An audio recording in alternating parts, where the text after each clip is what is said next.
नमस्कार प्यारे साथियों, आज के क्लास में चर्चा करूंगा द्विघात समीकरण पर। द्विघात समीकरण का पहले बेसिक जानेंगे, उसके बाद कुछ बनाने के लिए सवाल दिया जाएगा और बना करके भी दिखाएंगे, है ना।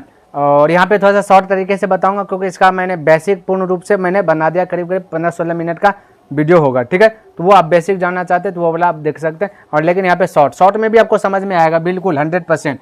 देखिए द्विघात समीकरण का पहचान जाता है x square plus b x plus c equal 0। विविधकर यहाँ पे आपको हो सकता है दिखता नहीं होगा, तो ये है विविधकर या विवेचक पूछे तो इसका मतलब था डी का फॉर्मूला था बी स्क्वायर माइनस 4ac। बहुत सारा स्टूडेंट को लगता है कि भाई वास्तविक असमान समान कब होता है, कैसे होता है।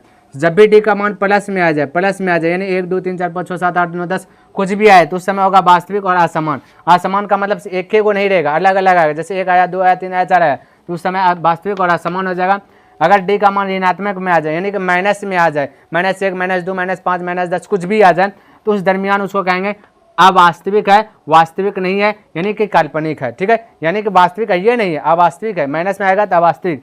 अगर डी का वैल्यू आ गया 0 में, 0 आ गया तब कहेंगे वास्तविक है और समान है। क्यों भाई वास्तविक 0 आया तो प्लस 0 है ना, और समान का मतलब +0 हो या -0 तो कोई इफेक्ट पड़ने वाला नहीं। +0 में 5 में से +0 जोड़ेंगे तो 5 रहेगा, 5 में से -0 जोड़ेंगे तो भी 5 रहेगा, इसलिए इसको बोला गया समान, ठीक है। एक आता है द्विघात सूत्र। द्विघात सूत्र होता है x square equal -b plus minus root under b square minus 4ac बटे 2a।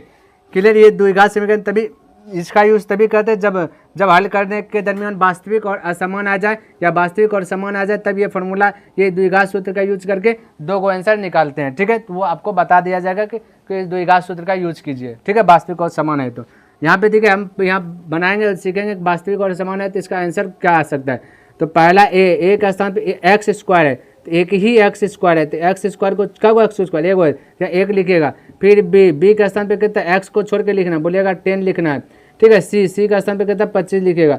अब बताना कि इन दोनों में से क्या है तो डी का फॉर्मूला लगाइएगा। डी का फॉर्मूला आता है b square minus 4ac, b square minus 4ac। अब बी के स्थान पे देखिए 10 है तो बोल सकते हैं 10 का स्क्वायर -4 तो 4 ए के स्थान पे 1 है तो 1 लिख दीजिए। सी का स्थान पे देखिए 25 है तो ये 25 लिख दिए सी का स्थान पे, ठीक है। सी का स्थान पे लिख दिए 25।